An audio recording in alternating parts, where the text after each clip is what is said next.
جا رہے ہوتے ہیں سکول میں چھوڑتے ہیں، تو کیوں ان سے پوچھا جائے، وہ کہتے ہیں جی مستقبل روشن ہوگا، ان کو ہم سکول میں چھوڑیں گے۔ یہ جو اپنے بچوں کو ان نرسری سکولوں میں چھوڑتے ہیں، وہ سمجھتے ہیں کہ مستقبل صرف جب تک یہ سانس چل رہا ہے اس کا نام مستقبل ہے۔ جب تک سانس چل رہا ہے یہ مستقبل ہے۔ کیا صرف یہی مستقبل ہے؟ آگے قبر مستقبل سے خارج ہے، آگے حشر وہ مستقبل سے خارج ہے۔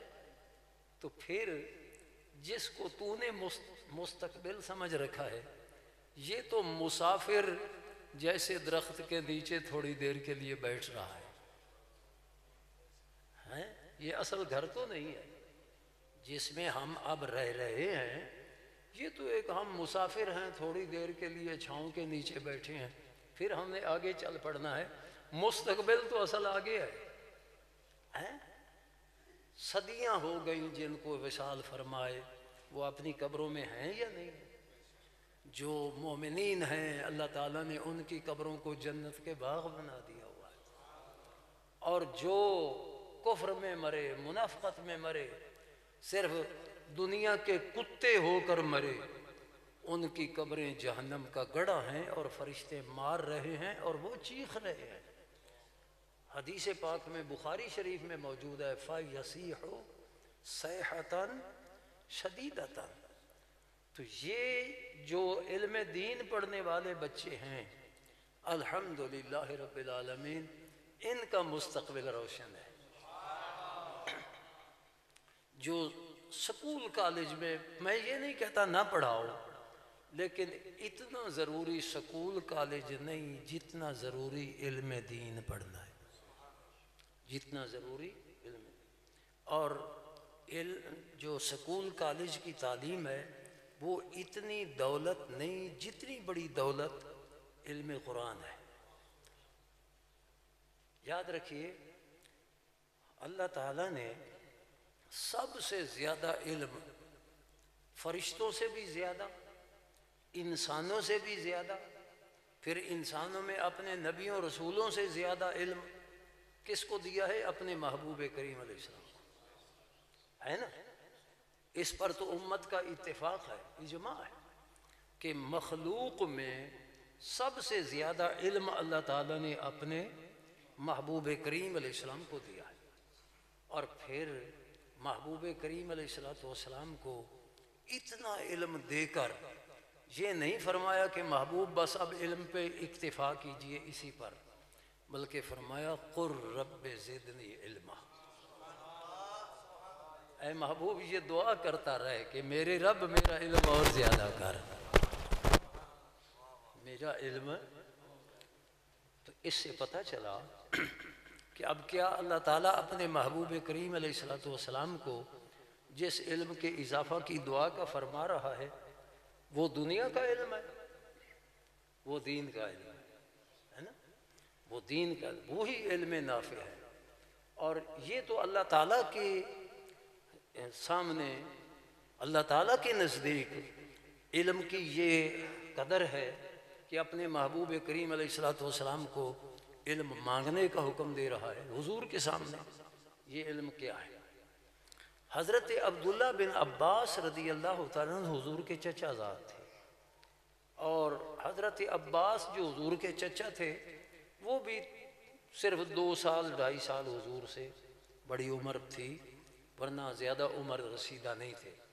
تو عبداللہ بن عباس تو بہت چھوٹے بچے تھے نا جب رسول اللہ علیہ السلام نے اعلان نبوت فرمایا، اور مدینہ طیبہ میں جب حضور تشریف لائے تو عبداللہ بن عباس کی خالہ حضرت سیدہ میمونہ حضور علیہ السلام کی زوجہ محترمہ تھی۔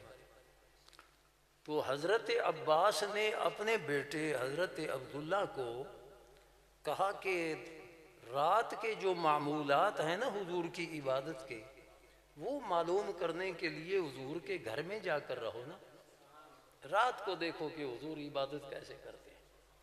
عبداللہ بن عباس کہتے ہیں کہ بچپنا ہے اور اپنی خالہ کے گھر میں سیدہ میمونہ کے گھر میں آ کر اس لیے لیٹے کہ رات کو میں نے دیکھنا ہے کہ حضور عبادت کیسے کرتے ہیں۔ عبداللہ بن عباس نے دیکھا کہ رسول اللہ علیہ السلام رات کو اٹھے، ایک مشک میں پانی تھا، وہاں سے آپ نے برتن میں لیا، وضو فرمایا، تو آپ نفل پڑھنے کے لیے گھر ہی میں، کیونکہ نفلی عبادت زیادہ گھر میں پسندیدہ ہوتی ہے، تو کھڑے ہوئے۔ عبداللہ کہتے ہیں کہ میں جاگ تو رہا تھا لیکن صرف آنکھیں میں نے بند کی ہوئی تھی، میں نے انگڑائی لی کہ حضور سمجھے کہ اب جاگا ہے، میں نے بھی وضو کیا اور حضور کے بائیں پہلو میں آ کر کھڑا ہو گیا۔ تو جب مقتدی ایک ہو اور امام بھی ایک ہوگا تو مقتدی پھر بائیں طرف نہیں کھڑا ہوتا یا پیچھے نہیں کھڑا ہوتا بلکہ دائیں۔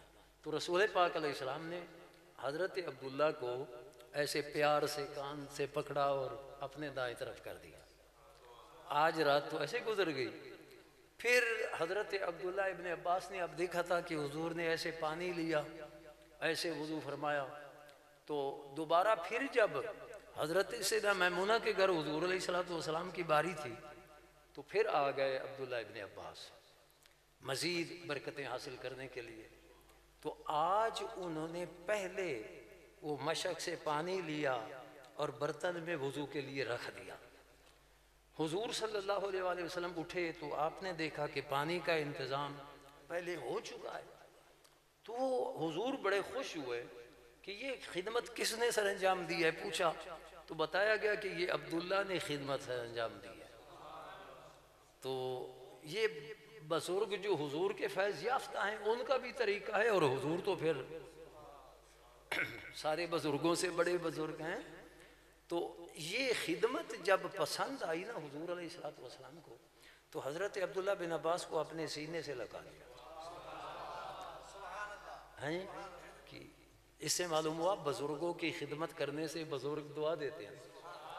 تو حضور علیہ السلام نے سینے سے لگا لیا عبداللہ کو اور دعا کی، اللہم علمہ الکتاب، یا اللہ اس کو قرآن کا عالم بنا دے،